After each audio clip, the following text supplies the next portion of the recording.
Hello കൂട്ടുകാരെ, നമ്മളിപ്പോൾ പഠിച്ചുകൊണ്ടിരിക്കുന്ന ക്വസ്റ്റ്യൻ പേപ്പർ 34/2023 ബെവ്കോ LDയുടെ ക്വസ്റ്റ്യൻ പേപ്പറാണല്ലേ. 7 പാർട്ടുകൾ കഴിഞ്ഞു. കുറേ കണക്റ്റഡ് ഫാക്ട്സും കുറേ ക്വസ്റ്റ്യൻസും നമ്മൾ കണ്ടു. ഇത് 8ാമത്തെ പാർട്ടാണ്. എല്ലാവരും അടിപൊളിയായിട്ട് പഠിക്കുന്നുണ്ടെന്ന് വിചാരിക്കുന്നു. ക്ലാസ്സസ് ഒക്കെ യൂസ്ഫുൾ ആണെന്ന് വിചാരിക്കുന്നു. ഓക്കെ, അപ്പോൾ വേഗം ക്ലാസ്സിലേക്ക് കയറാം. നമ്മൾ 40 ചോദ്യങ്ങൾ ഡിസ്കസ് ചെയ്ത് കഴിഞ്ഞു. 41ാമത്തെ ചോദ്യം നോക്കാം. പശ്ചിമഘട്ടത്തിൽ ഉൾപ്പെടാത്ത സംസ്ഥാനം ഏത്? പശ്ചിമഘട്ടത്തിൽ ഉൾപ്പെടാത്ത സംസ്ഥാനം ഓപ്ഷനിൽ കർണാടക, രാജസ്ഥാൻ, തമിഴ്നാട്, ഗുജറാത്ത് ഉണ്ട്. അപ്പം രാജസ്ഥാൻ പശ്ചിമഘട്ടത്തിൽ ഉൾപ്പെടുന്നതല്ല. പശ്ചിമഘട്ടത്തിൽ ഉൾപ്പെട്ട സംസ്ഥാനങ്ങൾ ഏതൊക്കെയാണെന്ന് നോക്കാം. 6 സംസ്ഥാനങ്ങളിലൂടെയാണ് പശ്ചിമഘട്ടം കടന്നു പോകുന്നത്. ഏതൊക്കെയാണെന്ന് ചോദിക്കാറുണ്ട്, നമുക്ക് പഠിക്കാം. അറബിക്കടലിന് സമാന്തരമായിട്ട് ഗുജറാത്തിലെ താപ്തി നദി മുതൽ കന്യാകുമാരി വരെ വ്യാപിച്ചു കിടക്കുന്ന ഭാഗമാണ് നമ്മൾ പശ്ചിമഘട്ടം എന്ന് പറയുന്നത്. അപ്പോൾ എവിടെയാണ്? താപ്തി നദി മുതൽ കന്യാകുമാരി വരെ വ്യാപിച്ചു കിടക്കുന്നു പശ്ചിമഘട്ടം. ഏകദേശം 1600 കിലോമീറ്ററാണ് നീളം. ഇനി നമ്മളുടെ ചോദ്യം, ഏതൊക്കെ സംസ്ഥാനങ്ങളിലൂടെയാണ് പശ്ചിമഘട്ടം കടന്നു പോകുന്നതെന്ന് നോക്കാം. കേരള, തമിഴ്നാട്, കർണാടക, ഗോവ, ഗുജറാത്ത്, മഹാരാഷ്ട്ര എന്നീ 6 സംസ്ഥാനങ്ങളിലൂടെയാണ് ചോദിച്ചതാണ്. 6 സംസ്ഥാനങ്ങളിലൂടെയാണ് പശ്ചിമഘട്ടം കടന്നു പോകുന്നത്. ഏതൊക്കെ സംസ്ഥാനങ്ങളാണ്? കേരളം, തമിഴ്നാട്, കർണാടക, ഗോവ, ഗുജറാത്ത്, മഹാരാഷ്ട്ര. 2012 ജൂലൈയിൽ റഷ്യയിൽ വെച്ച് നടന്ന സമ്മേളനത്തിൽ യുനെസ്കോ പശ്ചിമഘട്ടത്തെ ലോക പൈതൃക കേന്ദ്രങ്ങളിൽ ഒന്നായി തിരഞ്ഞെടുത്തു. ലോക പൈതൃക കേന്ദ്രമായി പശ്ചിമഘട്ടത്തെ യുനെസ്കോ അംഗീകരിച്ചത് ഏത് വർഷമാണെന്ന് ചോദിച്ചിട്ടുണ്ട്. 2012 ആ സമ്മേളനം നടന്നത് റഷ്യയിൽ വെച്ചിട്ടാണെന്ന് ഓർത്ത് വയ്ക്കൂ. അടുത്ത ചോദ്യം 42. ഭൂഗുരുത്വ ത്വരണം ജിയെ സംബന്ധിക്കുന്ന ശരിയായ പ്രസ്താവനകൾ ഏത്? ജി എന്ന് പറഞ്ഞാൽ ഭൂഗുരുത്വ ത്വരണം, acceleration due to gravity. Option വായിച്ചു നോക്കാം. 1. ജിയുടെ മൂല്യം ഭൂമിയുടെ മാസിനെയും ആരത്തെയും ആശ്രയിച്ചിരിക്കുന്നു. ധ്രുവപ്രദേശങ്ങളിലെ ജിയുടെ മൂല്യം ഭൂമധ്യരേഖാ പ്രദേശങ്ങളേക്കാൾ കൂടുതലായിരിക്കും. ഒരു വസ്തുവിൻ്റെ ഭാരം തീരുമാനിക്കുന്നത് ജിയുടെ മൂല്യം കണക്കിലെടുത്തുകൊണ്ടാണ്. ഒരു ആനയും ഒരു ഉറുമ്പും നിർബാധം താഴേക്ക് പതിക്കുമ്പോൾ ജിയുടെ മൂല്യം 2 പേർക്കും തുല്യമായിരിക്കും. ഫിസിക്സിൽ നിന്ന് ഇങ്ങനെ ഡീപ്പായൊരു ചോദ്യം നമ്മൾ ഇതുവരെ ഒരു ക്വസ്റ്റ്യൻ പേപ്പറിലും കണ്ടില്ല. എന്തായാലും നമുക്ക് ആക്സിലറേഷൻ ഡ്യൂ ടു ഗ്രാവിറ്റി അല്ലെങ്കിൽ ഭൂഗുരുത്വ ത്വരണം ജി എന്താണെന്നൊന്ന് ചെറിയ വിശദീകരണം നോക്കാം. ഭൂമിയുടെ ഉപരിതലത്തിൽ ഒരു വസ്തു നിർബാധ പതനത്തിലായിരിക്കുമ്പോൾ അതിൻ്റെ ആവേഗം എന്നത് എപ്പോഴും 9.8 മീറ്റർ/സെക്കൻഡ് സ്ക്വയർ ആയിരിക്കും. ഇതിനെയാണ് നമ്മൾ ഭൂഗുരുത്വ ത്വരണം അല്ലെങ്കിൽ ആക്സിലറേഷൻ ഡ്യൂ ടു ഗ്രാവിറ്റി എന്ന് പറയുന്നത്. ഇത് കണ്ടുപിടിക്കാൻ ഉപയോഗിക്കുന്നത് ഭൂമിയുടെ മധ്യത്തിൽ നിന്നുള്ള ദൂരം അഥവാ ഭൂമിയുടെ ആരം ആണ്. ഭൂമിയുടെ ആരം ഉപയോഗിച്ചാണ് ജി കണ്ടുപിടിക്കുക. അത് മാത്രം പോരാ, ഭൂമിയുടെ മാസിനെയും ആശ്രയിച്ചിരിക്കുന്നു. നമുക്കറിയാം ഭൂമിക്ക് കറക്റ്റ് റൗണ്ട് ഷേപ്പല്ല, ജിയോഡ് ഷേപ്പാണ് അല്ലേ. ഓരോ സ്ഥലത്തും അതായത് എഡ്ജസിലും സെൻറ്ററിലൊക്കെ ഓരോ ആരമാണ്. അതുകൊണ്ട് ആരത്തിനനുസരിച്ച് ഓരോ ഭാഗത്തും പോളിലും അതേപോലെ ഇക്വേറ്റർ റീജിയനിലും ഒക്കെ ജി വ്യത്യാസപ്പെട്ടിരിക്കും. ഭൂമിയുടെ ആരം ധ്രുവപ്രദേശത്ത് കുറവായിരിക്കും. അതുകൊണ്ട് തന്നെ ജിയുടെ മൂല്യം ധ്രുവപ്രദേശത്ത് കൂടുതലാണ്. അപ്പോൾ ജിയുടെ മൂല്യം ധ്രുവപ്രദേശത്താണ് കൂടുതലുണ്ടാകുക. ഭൂമധ്യരേഖാ പ്രദേശത്ത് ധ്രുവപ്രദേശത്തേക്കാൾ കുറവായിരിക്കും. ജി കണ്ടുപിടിക്കാൻ ഒരു ഇക്വേഷൻ ഉണ്ട്. ഇതെല്ലാം ടെക്സ്റ്റ് ബുക്കിൽ കൊടുത്തിരിക്കുന്നതാണ്, 10ാം ക്ലാസ്സിലെ ടെക്സ്റ്റ് ബുക്കിലുള്ളതാണ്. ടെക്സ്റ്റ് ബുക്ക് നിർബന്ധമായിട്ട് പഠിക്കണമെന്ന് വീണ്ടും വീണ്ടും PSC പറയുകയാണ്. അപ്പോൾ G = gm/r². ജി എന്ന് പറഞ്ഞാൽ gravitational constant, M mass, R ആരം, റേഡിയസ്. ഇനി ഒരു വസ്തുവിൻ്റെ ഭാരം എന്ന് പറയുന്നത് മാസ് ഇൻറ്റു ജി ആണ്. ഇനി നമ്മളുടെ ക്വസ്റ്റ്യനിലേക്ക് നോക്കാം. ഒന്നാമത്തെ ഓപ്ഷൻ, ജിയുടെ മൂല്യം ഭൂമിയുടെ മാസിനെയും ആരത്തെയും ആശ്രയിച്ചിരിക്കുന്നു. അറിയാമല്ലേ, നമുക്ക് small G is equal to capital G into mass divided by R square. അപ്പോൾ അത് ശരിയാണ്. ധ്രുവ പ്രദേശങ്ങളിലെ ജിയുടെ മൂല്യം ഭൂമധ്യരേഖാ പ്രദേശത്തേക്കാൾ കൂടുതലായിരിക്കും. ശരിയാണ്. ഒരു വസ്തുവിൻ്റെ ഭാരം തീരുമാനിക്കുന്നത് ജിയുടെ മൂല്യം കണക്കിലെടുത്തുകൊണ്ടാണ്. ഒരാനയും ഒരു ഉറുമ്പും നിർബാധം താഴേക്ക് പതിക്കുകയാണെങ്കിൽ ജിയുടെ മൂല്യം രണ്ടുപേർക്കും തുല്യമായിരിക്കും. ഇതിനാണ് പറയുന്നത് നിർബാധ പതനം എന്ന് കേട്ടോ. അപ്പം ഇവിടെ തന്നിരിക്കുന്ന എല്ലാ ഓപ്ഷനും ശരിയാണ്. ഓക്കെ, അടുത്ത ക്വസ്റ്റ്യൻ. 43. ഒരു ഗോളീയ ദർപ്പണത്തിൻ്റെ വക്രത ആരം 40 സെൻറ്റിമീറ്റർ ആണ്. ഈ ദർപ്പണത്തിൻ്റെ ഫോക്കസ് ദൂരം എത്രയായിരിക്കും? ഫോക്കസ് പകുതി ആയിരിക്കും അല്ലേ, ആരത്തിൻ്റെ പകുതിയാണ് ഫോക്കസ്. അപ്പം ഇവിടെ 20 സെൻറ്റിമീറ്റർ. 44. താഴെ തന്നിരിക്കുന്ന പ്രസ്താവനകളിൽ തെറ്റായ പ്രസ്താവന ഏത്? വീണ്ടും ടെക്സ്റ്റ് ബുക്കാണ്. ഒരു ദ്രാവകത്തിൽ ഒരു വസ്തുവിന് അനുഭവപ്പെടുന്ന പ്ലവക്ഷണ ബലം വസ്തുവിൻ്റെ സാന്ദ്രതയെ മാത്രം ആശ്രയിച്ചിരിക്കുന്നു. 2. ഒരു വസ്തു ഭാഗികമായോ പൂർണ്ണമായോ ഒരു ദ്രവത്തിൽ മുങ്ങിയിരിക്കുമ്പോൾ അതിന് അനുഭവപ്പെടുന്ന പ്ലവക്ഷണ ബലം വസ്തു ആദേശം ചെയ്യുന്ന ദ്രവത്തിൻ്റെ ഭാരത്തിനു തുല്യമായിരിക്കും. ഒരു കല്ല് ജലത്തിൽ മുങ്ങിയിരിക്കുമ്പോൾ കല്ലിനുണ്ടായ ഭാരക്കുറവ് അതിന് അനുഭവപ്പെടുന്ന പ്ലവക്ഷമ ബലത്തിന് തുല്യമായിരിക്കും.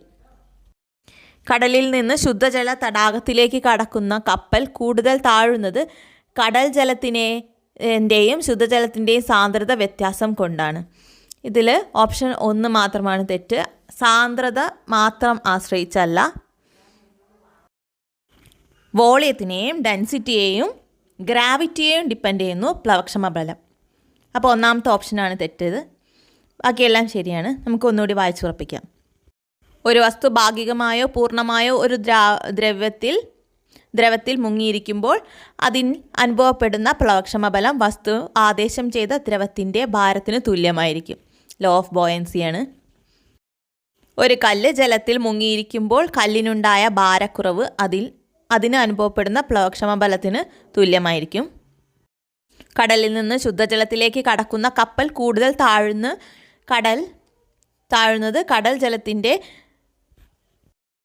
കടൽ ജലത്തിൻ്റെയും ശുദ്ധജലത്തിൻ്റെയും സാന്ദ്രത വ്യത്യാസം കൊണ്ടാണ്. അടുത്ത ചോദ്യം 45. ലിക്വിഫൈഡ് നാച്ചുറൽ ഗ്യാസുമായി LNG ബന്ധപ്പെട്ട പ്രസ്താവനകൾ താഴെ തന്നിരിക്കുന്നു. അതിലേതൊക്കെയാണ് ശരി എന്നാണ് ചോദ്യം. പ്രസ്താവന വായിക്കാം. വാഹനങ്ങളിലും വ്യവസായശാലകളിലും തെർമൽ പവർ സ്റ്റേഷനുകളിലും ഇന്ധനമായി LNG ഉപയോഗിക്കുന്നു. ശരിയാണ്. പ്രകൃതിവാതകത്തെ ദ്രവീകരിച്ച് ദൂരസ്ഥലങ്ങളിലേക്ക് കൊണ്ടുപോകാൻ സാധിക്കുന്നു. അന്തരീക്ഷ താപനിലയിൽ വീണ്ടും വാതകമാക്കി പൈപ്പ് ലൈനിലൂടെ വിതരണം ചെയ്യാൻ കഴിയും. ശരിയാണ്. LNGയിലെ പ്രധാന ഘടകം ബ്യൂട്ടെയിൻ അല്ല, മീത്തേൻ ആണ്. മീത്തേൻ LNGയുടെ പ്രധാന ഘടകം മീത്തേൻ ആണ്. അപ്പോൾ ഇവിടെ തന്നിരിക്കുന്നതിൽ 3 ഓപ്ഷനാണ് ശരി. ആദ്യത്തെ 3 ഓപ്ഷനാണ് ശരി. LNGയുടെ പ്രധാന ഘടകം മീത്തേൻ ആണ്. അടുത്ത ചോദ്യം 46. താഴെ തന്നിരിക്കുന്നവയിൽ ബ്രൗൺ എനർജി ഏത്? ബയോഗ്യാസ്, ന്യൂക്ലിയർ ഊർജം, സൗരോർജം, കാറ്റിൽ നിന്നുള്ള ഊർജം. ഇവിടെ ബ്രൗൺ എനർജി കാറ്റിൽ നിന്നുള്ള ഊർജ്ജമാണ്. ടെക്സ്റ്റ് ബുക്കാണ്, പ്യുവർലി ടെക്സ്റ്റ് ബുക്ക്. അപ്പോൾ ടെക്സ്റ്റ് ബുക്ക് നിർബന്ധമായിട്ട് പഠിക്കണം. ബ്രൗൺ എനർജിയും ഗ്രീൻ എനർജിയും എന്താണെന്ന് നമുക്ക് നോക്കാം. ബ്രൗൺ എനർജി എന്നാൽ നോൺ റിന്യൂവബിൾ എനർജിയാണ്. പുനഃസ്ഥാപിക്കാൻ കഴിയില്ല, പുനരുപയോഗിക്കാൻ കഴിയില്ലാത്ത. എക്സാമ്പിൾ പറയുകയാണെങ്കിൽ nuclear reactor, thermal station, diesel engine, call, diesel, petrol, മണ്ണെണ്ണ തുടങ്ങിയ എനർജി സോഴ്സസൊക്കെ നോൺ റിന്യൂവബിൾ ആണ്. അത് ബ്രൗൺ എനർജിയിൽ പെടുന്നതാണ്. ഉപയോഗിച്ചാൽ തീരുന്നത് ഉള്ളൂ അല്ലേ, ഫോസിൽ ഫ്യൂലൊക്കെ ഉപയോഗിച്ചാൽ തീരും. അപ്പോൾ നോൺ റിന്യൂവബിൾ ആണ്, പുനഃസ്ഥാപിക്കാൻ കഴിയില്ല. പിന്നെ ഇതിൻ്റെ ഒരു പ്രശ്നം എന്താണെന്ന് വെച്ചാൽ ഇത് പൊല്യൂഷൻ ഉണ്ടാക്കുന്നു. എക്സാമ്പിൾസ് ടെക്സ്റ്റ് ബുക്കിൽ കൊടുത്തതാണ്. Nuclear reactor, thermal station, diesel engine. Okay, നോക്കിയേക്കണം. അപ്പോൾ ഇവിടെ അതൊക്കെയാണ് ക്വസ്റ്റ്യൻ. ഗ്രീൻ എനർജി എന്താണെന്ന് നോക്കാം. പ്രകൃതിയിൽ നിന്ന് ലഭിക്കുന്ന എനർജിയാണ്, അതായത് സോഴ്സസിൽ നിന്ന് കിട്ടുന്ന, പ്രകൃതിയിൽ നിന്ന് കിട്ടുന്ന എനർജിയാണ് നമ്മൾ ഗ്രീൻ എനർജി എന്ന് പറയുന്നത്. എക്സാമ്പിൾ പറഞ്ഞാൽ കാറ്റിൽ നിന്നുണ്ടാക്കുന്ന ഊർജ്ജം, തിരമാല, ടൈഡൽ പവർ, സൗരോർജ്ജം ഒക്കെ പ്രകൃതിയിൽ നിന്ന് നമ്മൾ ജനറേറ്റ് ചെയ്യുന്ന പവർ ആണ്, അല്ലെങ്കിൽ ഊർജ്ജമാണ്, എനർജിയാണ്. അതൊക്കെ ഗ്രീൻ എനർജിയിൽ പെടും. ഇതിൻ്റെ ഒരു പ്രത്യേകത എന്താണെന്ന് വെച്ചാൽ മലിനീകരണം ഉണ്ടാക്കുന്നില്ല, പിന്നെ പുനഃസ്ഥാപിക്കാൻ കഴിയുന്നതാണ്, റിന്യൂവബിൾ ആണ്. എക്സാമ്പിൾ പഠിച്ചു വെക്കണം: കാറ്റ്, തിരമാല, സൗരോർജ്ജം. ഓക്കെ, ഓപ്ഷൻ നോക്കൂ. അപ്പോൾ ബ്രൗൺ എനർജിയിൽ വരുന്ന എന്താണ്? ന്യൂക്ലിയർ ഊർജ്ജമാണ്. ഓപ്ഷൻ തെറ്റായി തന്നിരിക്കുന്നു തോന്നുന്നു അല്ലേ, മാർക്ക് ചെയ്ത് തെറ്റിപ്പോയെന്ന് തോന്നുന്നു. അപ്പോൾ ബ്രൗൺ എനർജി എന്തായാലും ന്യൂക്ലിയർ ഊർജ്ജമാണ്. 47ാമത്തെ ക്വസ്റ്റ്യൻ നോക്കൂ. കേരളത്തിൽ പ്രളയമുണ്ടായപ്പോൾ അണുനാശിനി എന്ന നിലയിൽ ബ്ലീച്ചിങ് പൗഡർ വ്യാപകമായി ശുചീകരണ പ്രവർത്തനങ്ങൾക്ക് ഉപയോഗിച്ചിരുന്നു. അതിന് കാരണം ബ്ലീച്ചിങ് പൗഡർ ജലവുമായി പ്രവർത്തിച്ച് ഏത് വാതകം ഉണ്ടാക്കുന്നത് കൊണ്ടാണ്? ബ്ലീച്ചിങ് പൗഡർ എന്നാൽ കാൽഷ്യം ഹൈപ്പോക്ലോറേറ്റ് ആണ്. അപ്പോൾ ജലവുമായി ബ്ലീച്ചിങ് പൗഡർ പ്രവർത്തിക്കുമ്പോൾ പുറത്തു വരുന്ന വാതകം അല്ലെങ്കിൽ സ്വതന്ത്രമാവുന്ന വാതകം ക്ലോറിനാണ്. അതുകൊണ്ട് ഇവിടുത്തെ ഉത്തരം ക്ലോറിൻ. അടുത്ത ചോദ്യം 48. താഴെ തന്നിരിക്കുന്ന ലായനിയെ സംബന്ധിച്ച് പ്രസ്താവനകളിൽ ശരിയായത് ഏതൊക്കെയാണെന്ന് തിരഞ്ഞെടുക്കുക. ടെക്സ്റ്റ് ബുക്കാണ്. ലീനത്തിൻ്റെ സ്വഭാവം ലേയത്വത്തെ സ്വാധീനിക്കുന്ന ഒരു ഘടകമാണ്. ലീനത്തിൻ്റെ സ്വഭാവം ലേയത്വത്തെ സ്വാധീനിക്കുന്ന ഒരു ഘടകമാണ്. അതെ, ഒരു നിശ്ചിത താപനിലയിൽ പരമാവധി ലീനം ലയിച്ചു ചേർന്ന് കിട്ടുന്ന ലായനിയാണ് പൂരിത ലായനി. ഇത് രണ്ടുമാണ് ഇവിടെ ശരി. 1ഉം 3ഉം. 49. ആറ്റം മാതൃകയുമായി ബന്ധപ്പെട്ട് ഏതാനും ചില പ്രസ്താവനകൾ താഴെ നൽകിയിരിക്കുന്നു. അതിൽ ശരിയായ പ്രസ്താവനകൾ ഏത്? വായിച്ചു നോക്കാം. റൂദർഫോർഡിൻ്റെ സൗരയൂഥ മാതൃകയിൽ ഇലക്ട്രോണുകൾ ന്യൂക്ലിയസിന് ചുറ്റും സഞ്ചരിക്കുമ്പോൾ ഊർജം നഷ്ടമാവുകയും ക്രമേണ അത് ന്യൂക്ലിയസിൽ പതിക്കുകയും ചെയ്യുന്നു. റൂദർഫോർഡിൻ്റെ ആറ്റം മോഡലിനെ കുറിച്ചാണ് പറഞ്ഞിരിക്കുന്നത്. അത് ശരിയാണ് അല്ലേ. ബോർ മാതൃകയിൽ ഒരു നിശ്ചിത ഷെല്ലിൽ പ്രദക്ഷിണം ചെയ്യുന്നിടത്തോളം കാലം ഇലക്ട്രോണുകൾക്ക് ഊർജം കൂടുകയോ കുറയുകയോ ചെയ്യുന്നില്ല. ബോർ മാതൃകാ പ്രകാരം ന്യൂക്ലിയസിൽ നിന്നുള്ള അകലം കൂടുന്തോറും ഷെല്ലുകളുടെ ഊർജം കൂടി വരുന്നു. തോംസൺ മാതൃകയിൽ തണ്ണിമത്തൻ്റെ ഭക്ഷ്യയോഗ്യമായ ഭാഗത്തിലുടനീളം പോസിറ്റീവ് ചാർജും വിത്ത് പോലെ ഇലക്ട്രോണുകളും വിതരണം ചെയ്യുന്ന ഒരു തണ്ണിമത്തനുമായി ആറ്റത്തെ ഉപമിച്ചിരിക്കുന്നു. 4 ഓപ്ഷനും ശരിയാണ്. ആറ്റം മോഡലൊന്ന് നമുക്ക് നോക്കാം. ബില്യാർഡ് ബോൾ മോഡൽ ആരാണ് പുട്ട് ഫോർവേഡ് ചെയ്തത്? ജോൺ ഡാൾട്ടൻ്റെ മോഡലാണ് ബില്യാർഡ് ബോൾ മോഡൽ. ചോദിച്ച ക്വസ്റ്റ്യനാണ്, ജോൺ ഡാൾട്ടൻ്റെയാണ് billiard ball model. Gilbert Lewis കൊണ്ടുവന്നതാണ് ക്യൂബ് മാതൃക. അങ്ങനെ ചോദിച്ച് കണ്ടിട്ടില്ല. ഗിൽബർട്ട് ലൂയിസിൻ്റെയാണ് ക്യൂബ് മാതൃക. പ്ലം പുഡിംഗ് മാതൃക കൊണ്ടുവന്നത് ജെ തോംസൺ ആണ്. Plum pudding J Thomson, PPJJ അല്ലേ, എളുപ്പ പഠിക്കാൻ. സൗരയൂഥ മാതൃക റുദർഫോർഡിൻ്റെയാണ്, ഏണസ്റ്റ് റുദർഫോർഡിൻ്റെയാണ് സൗരയൂഥ മാതൃക. ബോർ ആറ്റം മാതൃക നീൽ ബോർ ആണ് കൊണ്ടുവന്നത്. ഇപ്പം നമ്മൾ ഉപയോഗിക്കുന്നത് ബോർ ആറ്റം, അതായത് ഫോളോ ചെയ്യുന്നത് ബോർ ആറ്റം മാതൃകയാണ്.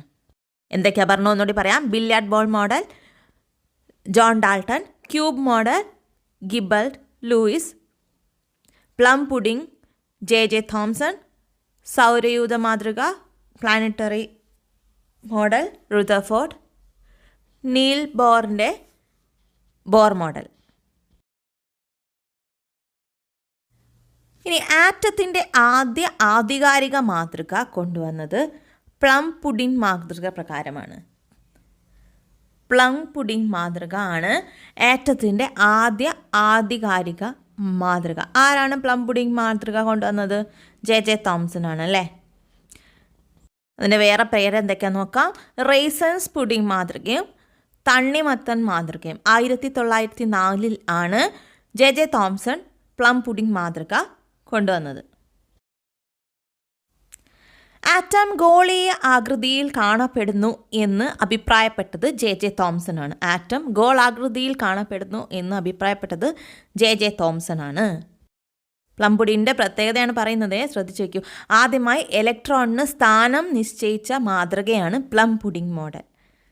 ഇലക്ട്രോൺ എവിടേക്ക് കാണപ്പെടുന്നതെന്ന് കൃത്യമായി പറഞ്ഞത് പ്ലം പുഡിംഗ് മോഡൽ വഴിയാണ്. അതിൻ്റെ മുൻപ് ഉണ്ടായിരുന്ന മോഡലിനൊന്നും ഇലക്ട്രോൺ എവിടെയാണെന്ന് കറക്റ്റായിട്ട് പറയാൻ പറ്റിയില്ല. പിന്നീട് ഇത് പരിഷ്കരിച്ചു.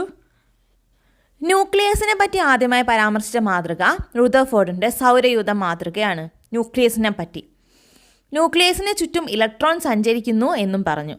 ന്യൂക്ലിയസിന് ചുറ്റും ഇലക്ട്രോൺ സഞ്ചരിക്കുന്നു എന്ന് പറഞ്ഞു. ന്യൂക്ലിയസിനെ പറ്റി പറഞ്ഞു റുദർഫോർഡിൻ്റെ സൗരയൂഥ മാതൃക.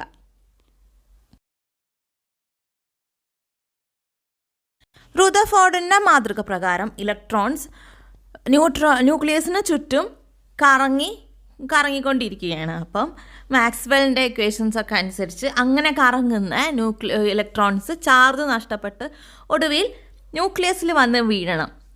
അങ്ങനെയെങ്കിൽ ആറ്റം തന്നെ നശിച്ചു പോകണം. അതായിരുന്നു റുദർഫോർഡിൻ്റെ മാതൃകയ്ക്ക് ഒരു ഡ്രോബാക്ക് ആയിരുന്നത്. അപ്പോൾ അത് എങ്ങനെ സംഭവിക്കുന്നു, അങ്ങനെ ആറ്റം നശിച്ചു പോകുന്നില്ലല്ലോ എന്ന് പറഞ്ഞപ്പോൾ റുദർഫോർഡിന് എക്സ്പ്ലനേഷൻ ഇല്ല. അപ്പോൾ വന്നതാണ് ബോർ മോഡൽ. ബോർ എന്ത് പറഞ്ഞു? ഒരു ഓർബിറ്റിലാണ് ഇലക്ട്രോൺ ന്യൂക്ലിയസിന് ചുറ്റും സഞ്ചരിക്കുന്നത്. അതിൻ്റെ എനർജി നഷ്ടപ്പെടുന്നില്ല, കോൺസ്റ്റൻ്റ് ആയിട്ട് നിൽക്കുന്നു. അപ്പോൾ നമ്മളുടെ ചോദ്യം എന്താണോ ഒന്നുകൂടി നോക്കിയാൽ, ഓപ്ഷൻ നോക്കിക്കേ. റുദർഫോർഡിൻ്റെ സൗരയൂഥ മാതൃകയിൽ ഇലക്ട്രോണുകൾ ന്യൂക്ലിയസിന് ചുറ്റും സഞ്ചരിക്കുമ്പോൾ ഊർജ്ജം നഷ്ടമാവുകയും ക്രമേണ അത് ന്യൂക്ലിയസിൽ പതിക്കുകയും ചെയ്യുന്നു. ഇപ്പോൾ നമ്മൾ പറഞ്ഞില്ലേ, ശരിയാണ്. ബോർ മാതൃകയിൽ ഒരു നിശ്ചിത ഷെല്ലിൽ പ്രദക്ഷിണം ചെയ്യുന്നിടത്തോളം കാലം ഇലക്ട്രോൺസുകൾക്ക് ഊർജ്ജം കൂടുകയോ കുറയുകയോ ചെയ്യുന്നില്ല. അതെ, ഫിക്സഡ് ആയിട്ട് എനർജി നിൽക്കും. ബോർ മാതൃക പ്രകാരം ന്യൂക്ലിയസിൽ നിന്ന് അകലം കൂടുന്തോറും ഷെല്ലുകളുടെ ഊർജ്ജം കൂടി വരുന്നു. അതൊന്ന് നോട്ട് ചെയ്യണേ, പറയാൻ വിട്ടുപോയി. ബോർ മാതൃക പ്രകാരം ന്യൂക്ലിയസിൽ നിന്ന് അകലം കൂടുന്തോറും ഷെല്ലുകളുടെ ഊർജ്ജം കൂടി വരുന്നത്. അതായത് ന്യൂക്ലിയസ് ഇങ്ങനെ അട്രാക്ട് ചെയ്ത് പിടിക്കുന്ന ശക്തി കുറഞ്ഞു വരുന്നതോറും ഫ്രീ ആയിട്ട് പോകാനുള്ള അവരുടെ എനർജി കൂടും. അത്രയേ ഉള്ളൂ. ദൂരം കൂടുന്നതോറും എനർജി കൂടും. കാരണം ന്യൂക്ലിയസിനുള്ള അട്രാക്റ്റീവ് പവർ കുറഞ്ഞു. അതുകൊണ്ട് ബോർ മാതൃക പ്രകാരം ന്യൂക്ലിയസിൽ നിന്നുള്ള അകലം കൂടുന്തോറും ഷെല്ലുകളുടെ ഊർജ്ജം കൂടി വരുന്നു. തോംസൺ മാതൃകയിൽ തണ്ണിമത്തൻ്റെ ഭക്ഷ്യയോഗ്യമായ ഭാഗത്തുടനീളം പോസിറ്റീവ് ചാർജും വിത്ത് പോലെ ഇലക്ട്രോണുകളും വിതരണം ചെയ്യുന്ന ഒരു തണ്ണിമത്തനായി ആറ്റത്തെ ഉപമിച്ചിരിക്കുന്നു. ഏത് മോഡലാണത്? തോംസൻ്റെ ഏത് മോഡലാണ്? ഉത്തരം കിട്ടുന്നുണ്ടെങ്കിൽ കമൻറ്റ് ബോക്സിൽ എഴുതൂ. അപ്പോൾ ഇവിടെ 4 ഓപ്ഷനും ശരിയായി. അടുത്ത ചോദ്യം 50. 2022 രസതന്ത്രത്തിനുള്ള നോബൽ സമ്മാനം കരോലിൻ ബർട്ടോസ്, മാർട്ടിൻ മെൽഡൻ, കെ ബാരി ഷാർപ്ലസ് എന്നിവർക്കു ലഭിച്ചു. എന്ത് വികസിപ്പിച്ചെടുത്തതിനാണ് ഇവർക്ക് നോബൽ സമ്മാനം കിട്ടിയത്? ക്ലിക്ക് കെമിസ്ട്രിയുടെയും ബയോ ഓർത്തോഗണൽ കെമിസ്ട്രിയുടെയും വികസനത്തിനാണ് 3 പേർക്കും 2022 രസതന്ത്രത്തിനുള്ള നോബൽ കിട്ടിയത്. എന്തിനാണ്? ക്ലിക്ക് കെമിസ്ട്രിയുടെയും ബയോ ഓർത്തോഗണൽ കെമിസ്ട്രിയുടെയും വികസനത്തിന്. കൂട്ടുകാരെ, നമ്മൾ ബെവ്കോ-എൽഡിയുടെ കുറേ പാർട്ടുകൾ കണ്ടു. പക്ഷേ ഈ ഭാഗം കുറച്ച് നല്ല ചോദ്യങ്ങളുള്ള ഏറ്റവും ഇമ്പോർട്ടൻറ്റ് ഭാഗമായിട്ടാണ് എനിക്ക് തോന്നിയത്. അപ്പോൾ എല്ലാവരും ഈ ഭാഗം കുറച്ചുകൂടി സ്ട്രെസ് ചെയ്ത് പഠിക്കണം. ഈ ചോദ്യങ്ങളൊന്നും ഇനി മറന്നു പോവില്ലേ. ഓർമ്മിക്കാൻ വേണ്ടിയിട്ട് റിപ്പീറ്റ് ചെയ്യാനും മറക്കണ്ട. നോട്ടിലേക്ക് പോയിൻറ്റ്സ് എഴുതി വെക്കണമെങ്കിൽ അങ്ങനെയും ആവാം. ഓക്കെ, അപ്പോൾ ഇതിൻ്റെ ഒരു പാർട്ടും കൂടിയുണ്ട്. ഉടനെ കാണാം. See U.